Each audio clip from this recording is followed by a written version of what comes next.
Today we're discussing what makes a great leader, and we're going to share 7 skills. All right, so grab a warm beverage and maybe some pen and paper, and let's get into it. All right, so the first skill is listening.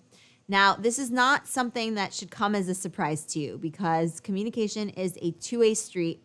And if you're not listening, then you're not being as effective of a communicator as you can. So it's very important that as a leader, you listen. You listen to your teammates, you listen to the stakeholders, you listen to yourself, you listen to the other managers as well. And listening is going to be essential, especially if you want to delegate. And delegation is an essential part of managing teams, managing projects, managing programs, managing people. If you don't listen, then you're going to miss a lot of what's being shared. And a lot of the times, people that are talking about themselves and they're talking about their goals and their objectives, they're going to mention things that you're going to start picking up on.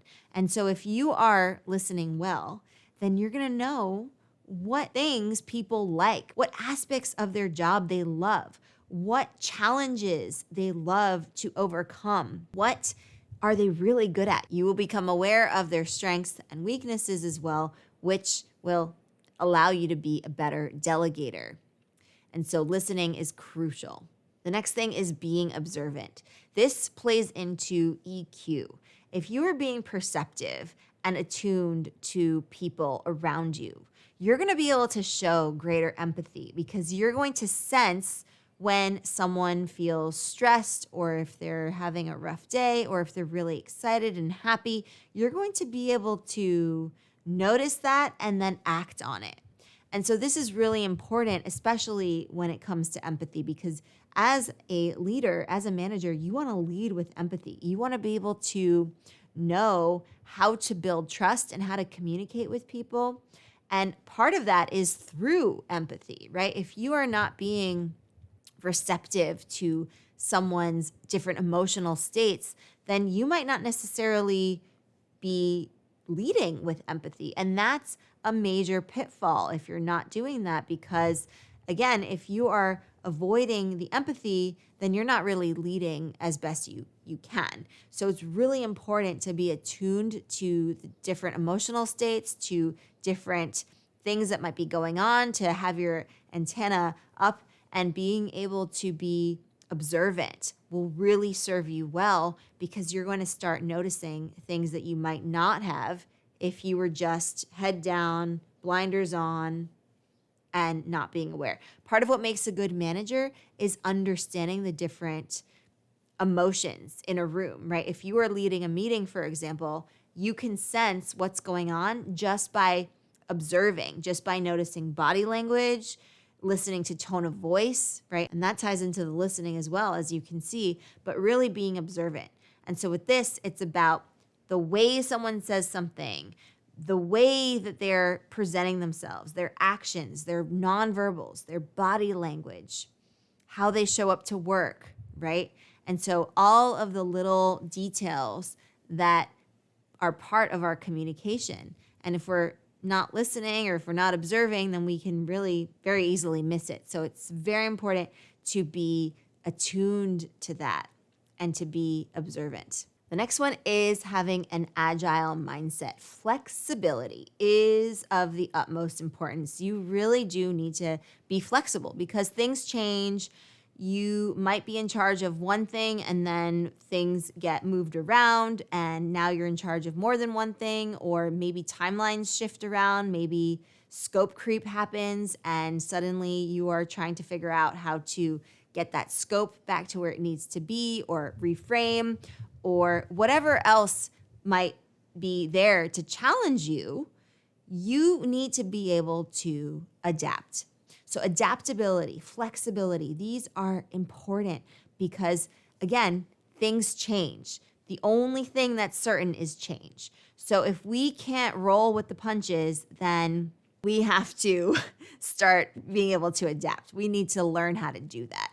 And so having this flexible mindset, being agile, being prepared to say, okay, I'm ready to take on whatever challenge I need to get the job done, or I am happy to retrace and to backtrack and start again, or get back to the drawing board, or say, you know what, I don't have an answer for that right now, but I'm going to find out, or seeking out subject matter experts, right?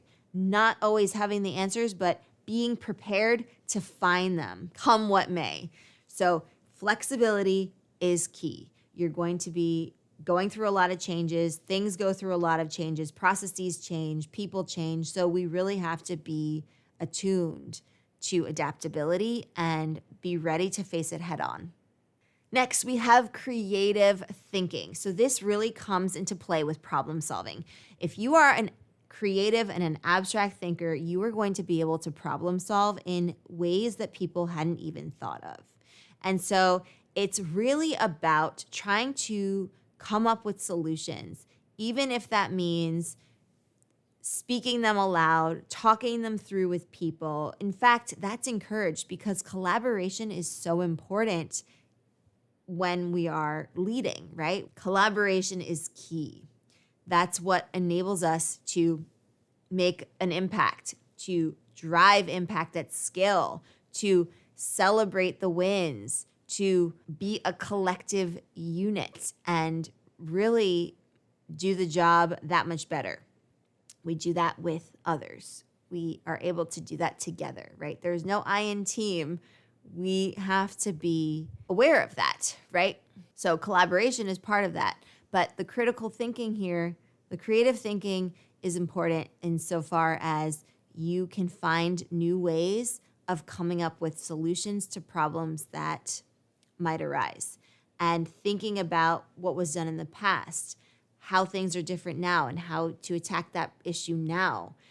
Getting into the state of mind where let's call on this person and that person to help us with this because that person's an expert in this, that person is really good at that, and knowing who to call on and thinking about things with a holistic approach. And that brings me to the next skill, which is communicating, but not just any type of communicating. It's about communicating with transparency and authenticity. So as a leader, you have your own authentic style. You have the types of communication styles that you like to use in different settings. You have the types of communication styles that really have that gravitas when you want to command a room, when you want to collaborate, when you want to be vulnerable, when you want to motivate people. And so everyone has a different way of doing that. But the point here is to be you. And so if you're not sure what your style is, try out a few of the different ones that I've shared in previous lessons and try to see what feels good and use the feedback from your team. See what happens, right? It's not just about using it and maybe it feels good, but if it's not getting results, if it's not being conveyed well, and if people aren't understanding your message, in other words, if your message is not being transmitted, then you might have to move things around and change up a style or two and maybe use a more hybrid approach if that's more you, and find your authentic way of communicating. And the second part of this is transparency. You want to make sure that everyone is on the same page. You want to level set and make sure that expectations are clear at the get-go. And if they're not clear, then you are constantly communicating updates and changes as they surface. And so transparent communication and open communication are extremely crucial if you want to be an effective leader, because it makes sure that everyone knows what is happening. Roles are messy. They're mutually exclusive and collectively exhausted. Everyone knows what they're doing. And the way to do that, one of the ways to do that is, yes, through delegation, which is important, and we touched upon it earlier, but also making sure that you're transparent about what roles need to be filled, who needs to do what needs to be done, what you're doing, where you are in the project, what the feedback is from stakeholders, what part of the iteration process you are on, what needs to happen in the next sprint, and so on and so forth. So really a lot to think about with communication, but think of it as the two I mentioned, two things: authenticity and transparency. And with that, you're going to start seeing your communication become even more effective as a leader. Next, we have rapport building. Rapport building is essential for creating that bond with people, for creating that trust. And that is very important with teams and with leaders and with managers and with being able to lead a team. Because if there is no rapport, then there's no trust, and then the team is not going to be strong and there are going to be issues. So we really want to be able to build rapport. So that means building the relationships. That means building the team. That means showing people that you appreciate them and you care about them and that you're going to fight for them and that you're going to stick your neck out for them, right? Because that's what a leader does. You take accountability and you take ownership, and it's not any one person's fault if there's a snafu or a hiccup in the system. You take ownership. You take accountability for something like that, and you work on it together as a team. So if there's a situation where people are not motivated, well, it's on you to help create that shared vision with them and help get them excited about something, right? Because nobody really wants to be working on something they're not interested in, or they don't like, or they're not motivated about. So helping them understand what that is and trying to find a good fit and having them get more motivated is a great way of showing them that you are building rapport because you're taking interest in them, you're concerned about what they're interested in, you're appreciating them for all they are and all that they do, and you're showing them that you are coming from a place of trust. And lastly is decisiveness, being able to make decisions quickly within time constraints and with the information that you have at the moment is really important. It is easy for people to just deliberate and not ever come to a decision, but good leaders and good managers are those that are able to use the information they have at hand at that very moment, take in consideration all the other aspects of what the project is, the scope, everything that they need, right? The timeline, the budget, the stakeholders, and then ultimately the shared vision, right? What the risks are even, and coming to a decision with the information they have at hand and in a timely fashion. And it's a lot easier said than done. But of course, you get help along the way because you've created a nice team that will also, benefit you as well because you're all in it together. You're in it to win it. And with this collaborative mindset, you can come to decisions much more easily as well. But it's on you as the leader to be able to say, okay, given the information I have here, looking at it holistically, considering all that I need to with whatever I have in front of me, the information that I have, and then making that decision and not taking too long with it, because that's what decisiveness is all about. All right, so I hope that you enjoyed this lesson on 7 different ways of being an effective leader. We're all leaders in some way, so I want you to consider that when you are in your next conversation or in your next meeting or in your team and you're on a project and you're doing, all the things you need to be doing. Think about how you yourself are a leader in your own way. All right, and I hope that you practice these strategies and make them your own and definitely try them out, because it's only with trying them out and practicing them that we can get even better and they start becoming second nature. So then we don't even have to think about them, we just do them. All right, Explearners, thank you so much for joining me for this lesson. I hope that you enjoyed it. If you did, give it a big thumbs up here on YouTube. And if you're listening to this lesson on the podcast, please be sure to leave us a nice review. You can leave up to 5 stars, so that really helps us out. We really appreciate it. And if English is not your first language and you want to improve your English language and communication skills, then definitely be sure to check out our other YouTube channel and podcast, Advanced English.